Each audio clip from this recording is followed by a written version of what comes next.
You see, there are many school management companies, many schools who today are focusing only on knowledge. At Hippocampus, we want to focus on KBC. K for knowledge, B for behavior, C for competency. You might ask me, what is KBC? K is knowledge, which you all learn. B is behavior, which is how one acts and responds to a situation. And competency, what skills do I have to do my work effectively? Let me give you an example of KBC. Let's take a doctor. Your child has got dengue. You've gone to meet the doctor. The doctor looks at your child, does some tests, and looks at the reports, and then identifies the child has got dengue. That's knowledge. Looking at symptoms, identifying what tests to be done, reading the report, and saying that is dengue. The second thing, which is behavior, is the doctor spends time with you and explains to you about dengue, how to take precautions, how to work with your child. Makes you feel comfortable saying it's not a big disease, we can take care of it. The third part, which is competency, is a doctor who has done research and knows what is the latest treatment happening in dengue.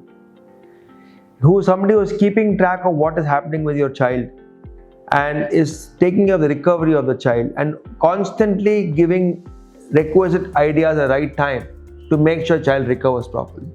That is competency. Now, what kind of doctor do you want? Somebody who only has knowledge? Or do you want a doctor with the correct behavior? Do you want a doctor with the correct competency? Let me ask you a question. How many schools even ask the children about behavior and competency?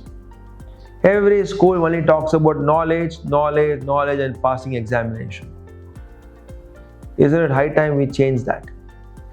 At Hippocampus schools, our focus is to bring KBC to become an active part of how schools operate.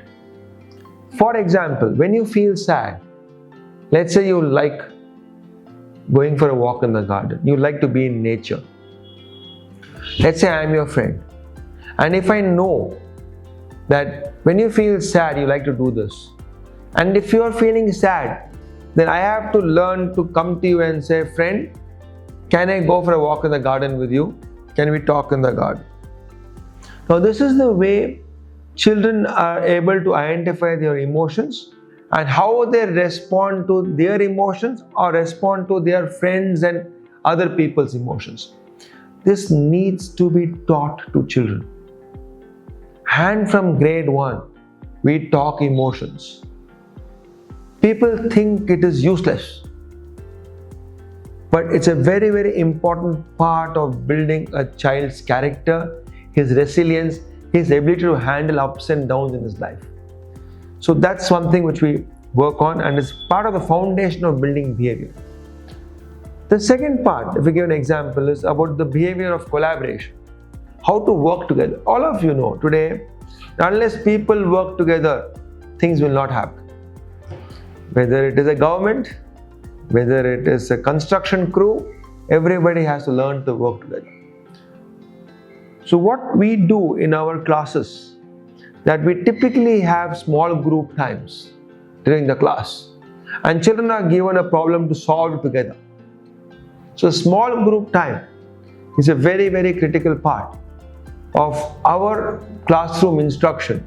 In the small group time, 4 or 5 children work together on a common problem, which now makes the children starting to understand each of their strengths and weaknesses, and then feeling that, hey, 5 of us are working together, that child is very good in this child is very good in this.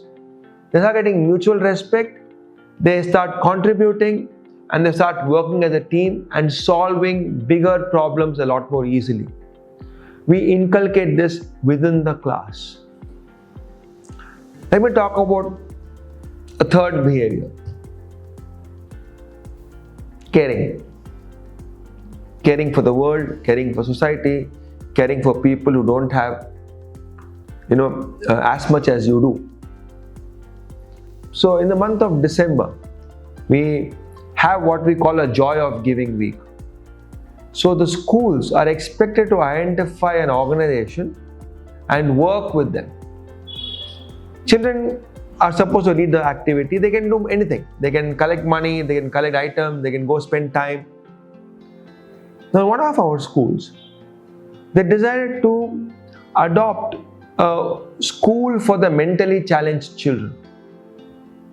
And our children in the month of December would go to that school and they would spend time with these children.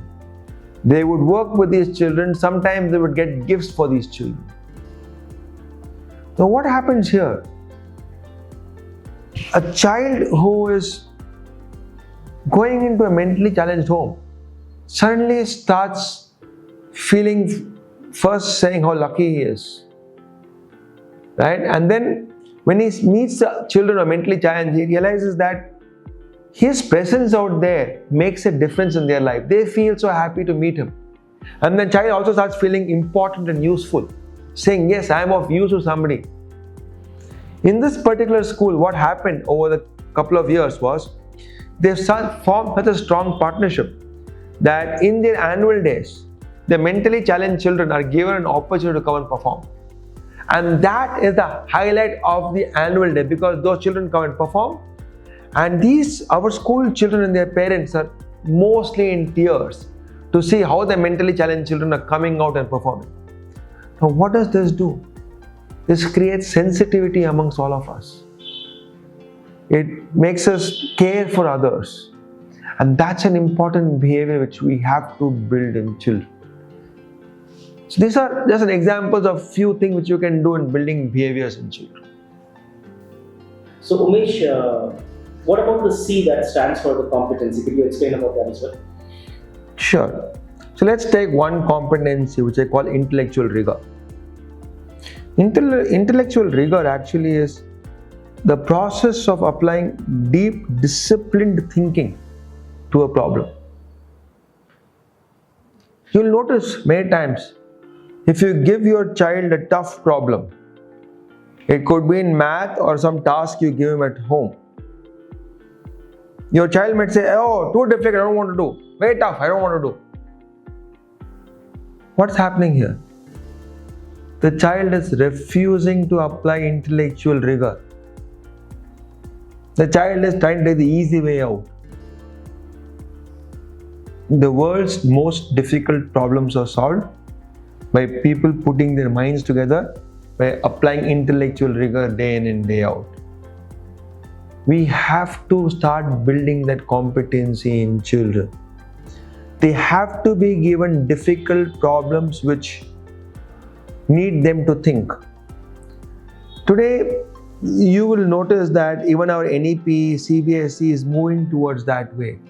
The question papers are completely changing from being very simple Q&A based to questions which involve application. Right? They want children to think and think further, think deeper, and come up with answers.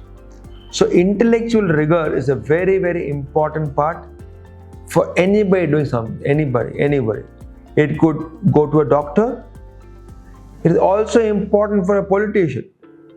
Can you imagine a politician coming up with a solution for your problem without thinking deeply about it? Without talking to experts? Without saying that if I do this, what can go wrong? So whether it's a doctor or a politician, they need to build the intellectual rigor to come up with good long-term solutions. So that's an area where we constantly focus on, and we try to keep making it little bit difficult for our children, so they apply and spend some time and work on it. You must have heard me talk about the important K, B and C for a doctor. I'm going to ask you this question. Will you go to a doctor who knows the symptoms of dengue perfectly? Or a doctor who knows the symptoms of dengue and has got the right behavior to talk to you properly and explain to you, and has got the competency to do research if your case is a special case and solve the problem. Or a doctor who says, everything written about dengue, I remember it. You ask me any question from textbook on what causes dengue, which malaria, which mosquito, what variations of dengue, I will explain to you perfectly. Which doctor will you go to? You'll go to a doctor who knows enough about dengue, which is K3, 3 parts of knowledge. He should be able to talk to you and make you feel comfortable and safe, one part of behavior. And he should be having the competency to see what is the special dengue you're having, and if any special treatment is required, he should be able to research, talk to other experts, get you the answer which is best for your child. One part of competency. So we believe for a child, for anybody to be successful, having a combination of knowledge, behavior and competency, which we call K3, B1, C1, is much better than having only knowledge. That's why within Hippocampus we say K3, B1, C1 is greater than K5.